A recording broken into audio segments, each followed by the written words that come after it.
Greetings, humans. I'm Andy. And I'm George. And this is Couscous. And welcome back to the Windmill full of corpses. I am ill. You are ill? Yes. And potentially civilized. Potentially. Right, so he has one thing in common with civilization.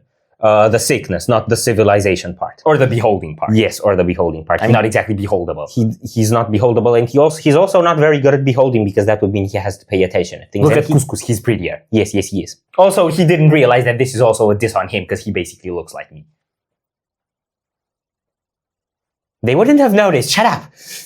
Now they do. Okay, so beholding the sickness of civilization, I'm expecting another thing that treats a broader topic. And that's probably going to be a bit more cultural, social, as opposed to, straight up guns and bombs.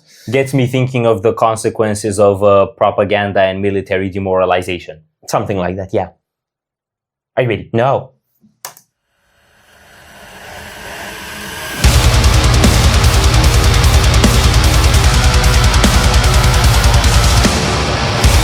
See what I mean? Harmonies, they're so catchy.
I have more thoughts musically than lyrically on this one. You should have kept the Bryce shoutouts for this song. That's what I thought, yeah. That outro, goddamn. So yeah, shout out to Bryce. Shout out to Bryce. And to Dave's mom. Yeah, Don't shout ask. out to Dave's mom. Don't ask. Okay. Okay, so I feel like this one is probably the most different from the album so far. It feels like it's got very, very, very intuitive lines, like that lead guitar theme and the orchestra theme in the beginning, both very memorable, catchy, hooky lines. And then kind of sitting more in an atmospheric tone for a lot of it. But then it's also got super chaotic parts and super aggressive parts. And then the line at the end kind of feels like a merger of the two. You have a lot of chaos going on the drums, but with a very thematic, catchy march type riff and themes on the background too. And then the drums are just mixing it up. So it's like catchy, intuitive thing, super chaotic thing, catchy, intuitive, super chaotic thing, and then kind of bringing them both together at the end. The sort of weird shifts and alternations between the catchy stuff and the fast and chaotic stuff was the biggest herald to Flying the Black Flag that I've heard on this album. I don't know if you remember that song very well because we reacted to it a long time ago, but I've been looping it quite a lot. This flashed me back to it so much that I'm willing to question whether it actually has themes from that sprinkled in there. I can see the similarities, but I wouldn't know. I'm not betting on it. But what it felt like to me is that Flying the Black Flag also has this push and pull, and then at the end it breaks down in a breakdown. And then this one at the end breaks down over that theme. So it feels to me a bit like you get the same direction to a song and then tilt towards a different conclusion. At that one, the conclusion was just pure violence. Here, I feel it's like this sort of into primal collapse sort of decay. And then you get that line that is like very straightforward. So it's primal. It's not exactly intelligent. And then the drums start to collapse. Yes. Like it's... I love it when lyrics fit music. I love it so much. I think what I really like from the lyrics is this oppositionists are purging different kin, orchestrated by the prominent command. No one had thought that it would come for them. This feels, we're coming closer to the end of the album. This feels a bit more like it's already hearkening the conclusion that you're gonna get in the title track. Yeah. Of, you know, having become super invested and felt some tribal belonging to some politician or some activist group or some whoever you want to support. And then they get their way and they come after you too, right? Speaking of tribal belonging, primal, that part at the end sounded very tribal as well on the drums. Tribal and primal? Yes. You're just trying to rhyme shit. You're trying to freestyle rap in a deathcore reaction. I freestyled 4 syllables. It's enough. Okay. So, let it be written also in James Hetfield voice.